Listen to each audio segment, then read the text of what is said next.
अब हम लोग पहुंच चुके हैं दूसरे नंबर का प्रश्न में। प्रश्नावली 2.1 का दूसरा नंबर। इसमें क्या कह रहा है, निम्नलिखित में से प्रत्येक में एक्स स्क्वायर का गुणांक लिखिए। एक्स स्क्वायर का गुणांक लिखना है, एकदम सिंपल। गुणांक के बारे में बताए हैं, है ना। एक नंबर, आप चाहो तो इसको लिख लो या ना भी लिखो तो कोई बात नहीं, लिख लो। या लिखिए 2 जोड़ एक्स स्क्वायर जोड़ एक्स में एक्स स्क्वायर का गुणांक। सिंपल। ये एक्स स्क्वायर किसके साथ गुना हो रहा है? एक्स स्क्वायर के साथ कुछ है? कुछ नहीं। कुछ नहीं मतलब एक तो है। तो ये एक्स स्क्वायर किसके साथ गुना हो रहा है? किसी के साथ नहीं, मतलब एक के साथ। ठीक है, एक्स स्क्वायर को हम लोग एक गुना एक्स स्क्वायर लिख सकते हैं ना। तो ये एक्स स्क्वायर किसके साथ गुना हो रहा है? एक के साथ। तो एक्स स्क्वायर का गुना क्या हो गया? एक हो गया। देखिए एक है, बस हो गया। कुछ है खास? कुछ नहीं।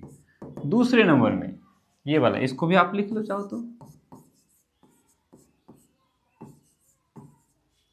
में एक्स स्क्वायर का गुणांक। अब यहां देखो, ये एक्स स्क्वायर किसके साथ गुना हो रहा है? ये एक्स स्क्वायर किसी के साथ नहीं, मतलब एक के साथ तो गुना हो रहा है।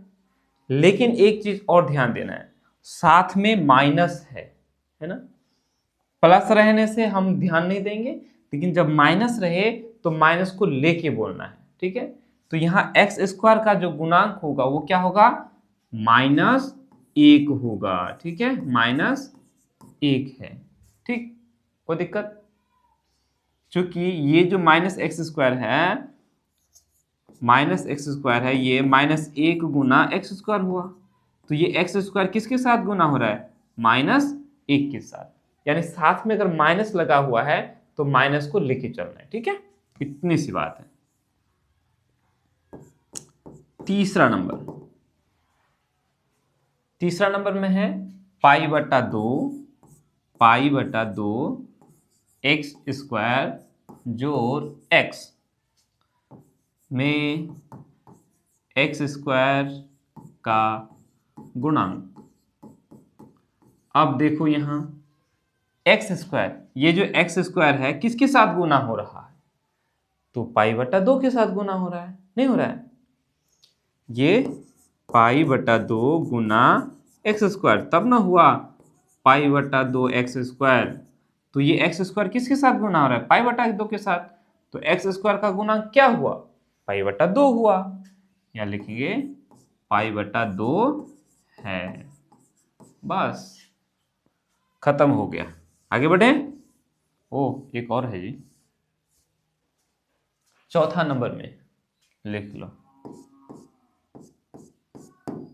चौथा नंबर में है √2x जोड़ नहीं है, घटा है ना, घटा 1 में एक्स स्क्वायर का गुणांक।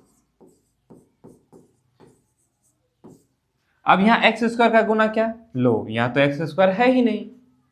यहाँ एक्स स्क्वायर है? नहीं है। नहीं है तो एक्स स्क्वायर का गुणांक क्या हो जाएगा?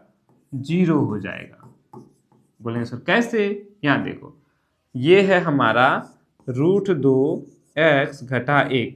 इसमें तो एक्स स्क्वायर है नहीं, तो हम लगा देते हैं। लो, प्लस 0 गुना एक्स स्क्वायर कर दिए। कोई ऐतराज? तो 0 गुना एक्स स्क्वायर करेंगे तो ये पूरा गुना होकर के क्या हो गया? 0 हो गया, है ना। ये 0 हो गया मतलब इसका कहानी खत्म हो गया। तो √2x घटा 1 हो गया, यही ना हुआ। अर्थात ये एक्स स्क्वायर का जो गुणांक है यहाँ क्या है? 0 है। क्लियर? तो हम बता दिए यहाँ एक्स स्क्वायर नहीं है, तो हम बोल दिए एक्स स्क्वायर का गुणांक 0 है। बोलो क्या कोई दिक्कत है? दिक्कत नहीं होना चाहिए। अब वहीं यदि आपसे पूछता कि x का गुणांक बताओ जी, तब क्या करता? तो देखते कि x का गुणांक, ये x किसके साथ गुना हो रहा है? 1 के साथ। तो इस x का गुणांक 1 हो गया।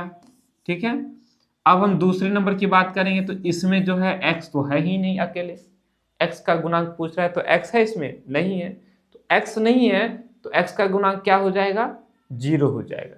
जैसे कि यहाँ बताए एक्स स्क्वायर का गुणांक चौथे नंबर में एक्स स्क्वायर तो है ही नहीं, तो नहीं है तो एक्स स्क्वायर का गुणांक क्या हो गया, 0 हो गया। उसी तरह से दूसरे नंबर में x है नहीं तो x का गुणांक क्या हो जाएगा, 0 हो जाएगा। ठीक है, यहाँ x है तो यहाँ x का गुणांक क्या हो जाएगा, 1 हो जाएगा। ठीक है, अब चौथे नंबर की बात करेंगे तो चौथे नंबर में देखो ये x किसके साथ गुना हो रहा है, √2 के साथ, तो x का गुणांक वहां √2 हो जाएगा। हाँ, भले ही यहाँ हमें x का गुणांक नहीं पूछा है, एक्स स्क्वायर का गुणांक पूछा है, तो हम लोगों ने ये एक्स स्क्वायर का गुणांक निकाल के धर दिया, बता दिया। क्लियर है।